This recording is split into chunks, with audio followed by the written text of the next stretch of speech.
Assalamualaikum warahmatullahi wabarakatuh. Waalaikumsalam warahmatullahi wabarakatuh.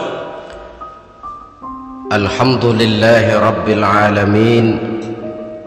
Wassalatu wassalamu ala ashrafil anbiya'i wal mursalin Sayyidina wa maulana Muhammadin wa ala alihi wa ashabihil mujahidin at-tahirin, amma ba'd.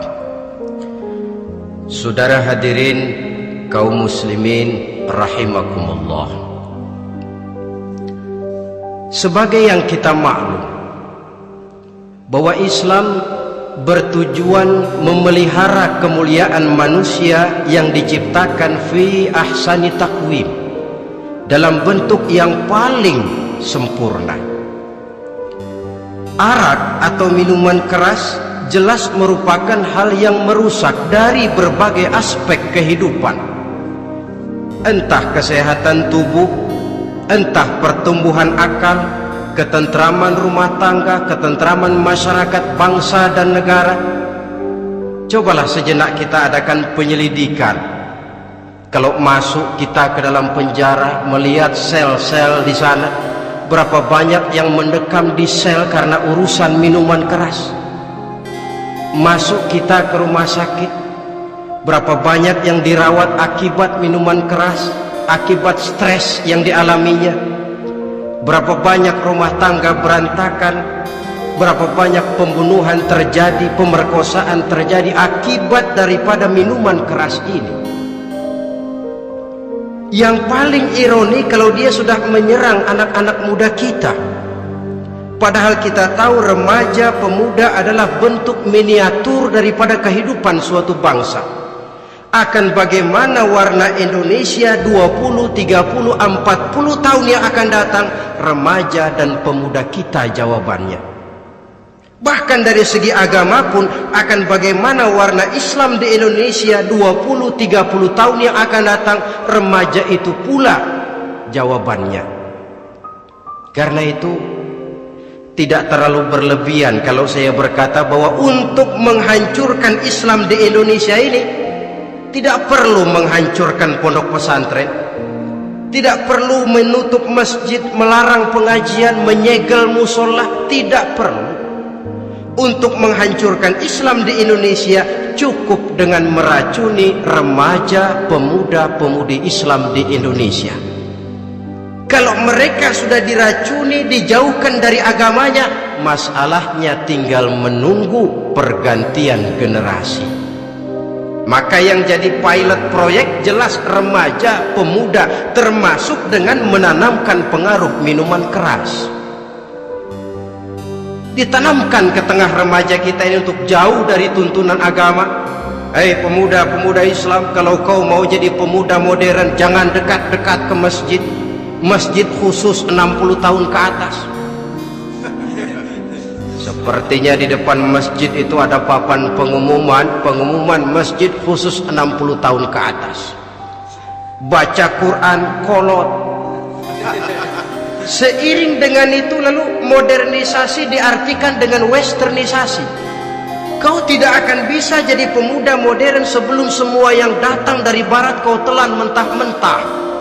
Kau harus bisa bergaul seperti orang barat, berumah tangga macam orang barat, makan minum seperti orang barat. Kalau nyanyi lagu barat yang orang lain gak ngerti, kamu juga gak tahu.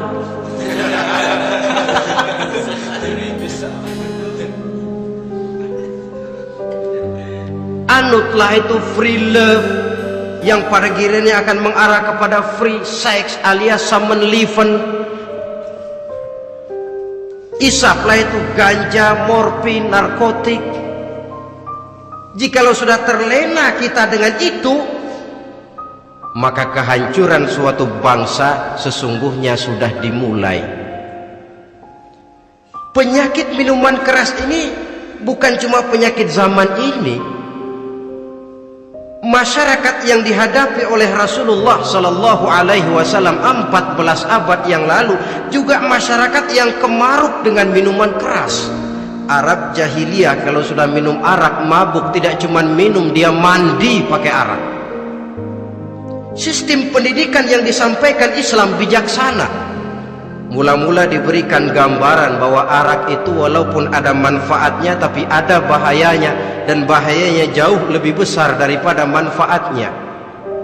Tahap kedua diberikan pesan jangan mendekati solat dalam keadaan mabuk. Padahal solat 1 hari 1 malam 5 kali, artinya makin jauh saja dia dari arak itu. Pada saat kondisi iman sudah memungkinkan, barulah turun vonis bahwa arak itu najis, perbuatan setan, jauhi. Yang ironi yang saya katakan tadi, racun mereknya madu. Kadang-kadang kita dibuai dengan iklan yang tidak mendidik. Saya pernah lihat ada iklan misalnya, Anda ingin modern, majulah bersama minuman ini. Atau minuman ini lambang pergaulan dunia yang maju. Modern diukur dari minuman. Yang jadi korban akhirnya remaja dan pemuda-pemudi kita. Saya teringat satu analisa dari Rasulullah sallallahu alaihi wasallam. Beliau bersabda, "Inna min asyratis sa'ah." Sesungguhnya di antara tanda-tanda kiamat. Apa kiamat itu? Dalam arti yang umum, kiamat itu saat dimana alam ini hancur, bumi gempa, air laut tumpah ke darat, gunung meletus, planet-planet bertabrakan, lalu semua yang bernama hidup mati. Itu kiamat beneran. Saya nggak mau cerita kiamat beneran, sebab saya sendiri nggak kepengen ngalamin. Yang sering kita ngalami ini kiamat kecil-kecilan, kiamat mini. Apa kiamat mini itu? Hancurnya sendi-sendi kehidupan sosial. Maksiat merajalela, munkarat menjadi-jadi. Yang ma'ruf dianggap munkar, yang munkar malah menjadi ma'ruf. Yang salah disanjung-sanjung, yang benar dicaci maki. Tuntunan dianggap tontonan, tontonan malah jadi tuntunan. Kan kiamat kalau sudah begitu. Penjungkiran nilai. Kenapa hal semacam ini bisa terjadi? Penyebabnya kata Nabi, pertama ayyurfa'al ilmu. Ilmu diangkat oleh Allah. Bagaimana cara Allah mengangkat ilmu dan apa maksudnya itu? Allah mengangkat ilmu itu, saudara, caranya pertama dengan mewafatkan ulama. Makin banyak ulama wafat, makin banyak ilmu ditarik. Yang kedua, kurangnya minat orang untuk belajar agama. Kalau sudah klop macam itu, artinya agama sudah disudutkan ke pojok-pojok kehidupan. Agama cuma sekedar tinggal dekorasi. Agama cuma seminar, cuma kongres, cuma muktamar. Tapi bahwa agama merupakan realita dalam kehidupan, itu tidak pernah terwujud. Kalau ulama sudah tiada, minat orang belajar agama berkurang, maka ajaran Allah tidak lagi didengungkan orang. Dikala itu wa yudharal jahlu, akan muncullah kebodohan, nampak kebodohan di mana-mana. Muncul permissive society, masyarakat yang merasa boleh hidup dengan kaidah serba boleh. Tidak ada halal, tidak ada haram, tidak ada hak, tidak ada batil, semuanya serba boleh. Kalau sudah begitu kondisi masyarakat, terjadilah apa yang dianalisa oleh Nabi. Dikala itu wayabsuwa zina, zina dikerjakan berterang-terangan. Orang sudah tidak punya malu, hidupnya sudah pakai prinsip punya kuping, kuping kebo, punya muka, muka tembok, punya kulit, kulit badak.